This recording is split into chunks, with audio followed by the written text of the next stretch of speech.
Hello guys, ito yung trending ngayon dito sa Bohol. Yung Chocolate Hills daw na ginawang resort. Hindi naman kasi yun ang original na Chocolate Hills ang ginawang resort.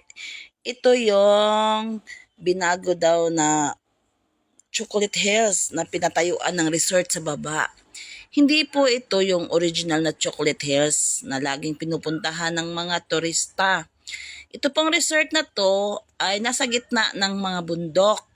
Ito po yan ayan Tignan nyo nga kung meron bang sinira dyan. Meron bang kung anong ginawa nila para nakakasira daw sa bundok. Ayan po yung buong resort. Ayan pa yung anak ko, nag-model-model pa talaga. Ayan. Napuntahan na po namin itong resort kaya ito po yung opinion ko. Wala naman po kasi kami nakikitang sinira dito. Kasi nasa gitna po siya ng patag.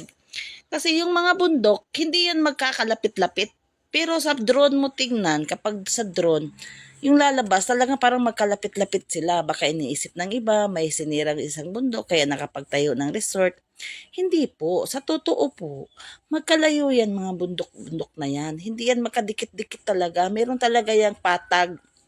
Patag, tas bundok ulit, tas may patag. Yung iba magkakalapit, yung iba magkakalayo. Pero kapag sa drone or sa picture, sa video, kapag nasa taas ka, para talaga silang magkakalapit ng husto. Pero kapag puntahan mo talaga siya, hindi siya totoong magkakalapit. May malaking patag siya sa baba. At yung malaking patag na yan, yan yung pinatayuan ng resort ng may-ari ng lupain na yan. Yan yung tinatawag na the captain's peak. The captain's peak kasi kapitan po ng barko ang may-ari. Kaya ayan. Yan naman guys, ayan yung mga bundok Yan, tapos yung resort na sa baba. Ayan yung bundok Makikita din yan doon sa mga picture na nagkalat ngayon sa Facebook. Na kung ano-ano na lang yung mga comment ng mga tao. At yung nagko-comment naman, sila naman yung hindi pa nakakapunta dito. Nakikisaw-saw lang. Nakiki-comment kahit walang alam. Di ba guys? Nagkakagulo na dahil sa Chocolate Hills at saka sa resort na ito. Bakit daw pinagawa ng resort? May nagsabi pang, I miss the original you. Anong the original you pinagsasabi nyo dyan? Wala namang binago doon sa original na Chocolate Hills. Ito ay the Captain's Peak na nasa baba ng mga hills. Pero yung mga hills na yan, hindi yan magkakatabi-tabi talaga. May malaking patag dyan sa baba. Kaya yan pinatayuan ng resort, mga cottage. Tingnan nyo nga yung cottage nasa baba ng bundok. May sinira bang bundok dyan? Di ba? Ang lalayo nila. Kasi nakatingin lang kayo sa picture or sa video na nasa taas.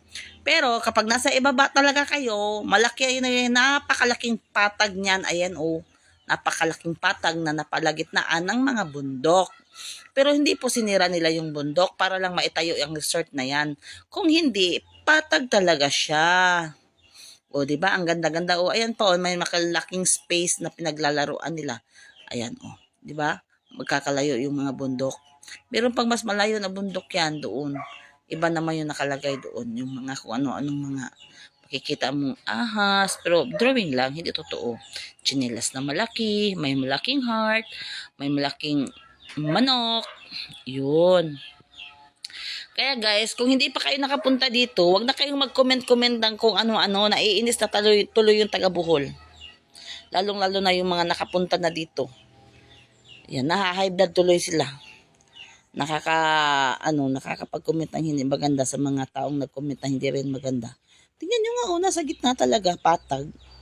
At saka hindi sinisira yung mga ayun, pinapangganda pa nga nila lalo, di ba? Ayan. Enjoy na enjoy yung mga bata, tapos ipapasaran nyo. Mumurahin lang dito, kaya naka-afford ng mga simpleng tao. Mura lang kasi sa halagang 100 at saka 75 sa mga bata. Ayan, nai-enjoy na. At ito yung kabilang banda ng mga hills. Dito naman ito, isa pa rin to sa may kasama sa Captain's Peak, pero sa ibang banda naman.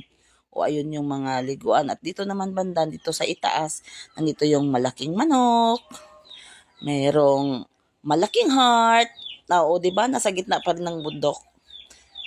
Ayan. Meron din ditong Napakalaking tsinelas. Oh, ayan, oh. Enjoy na enjoy sila. Kaya, guys, tama na yung issue-issue na yan. May issue na mas malaki na dapat pagtuunan ng pansin. Huwag kayong tumutok dito sa issue na to dahil okay naman sa paningin ko. Ewan ko lang kayo kasi nakikisaw-saw-saw kayo dyan. Ayan, oh. Ang ganda-ganda, oh. Uwi na nga lang kami.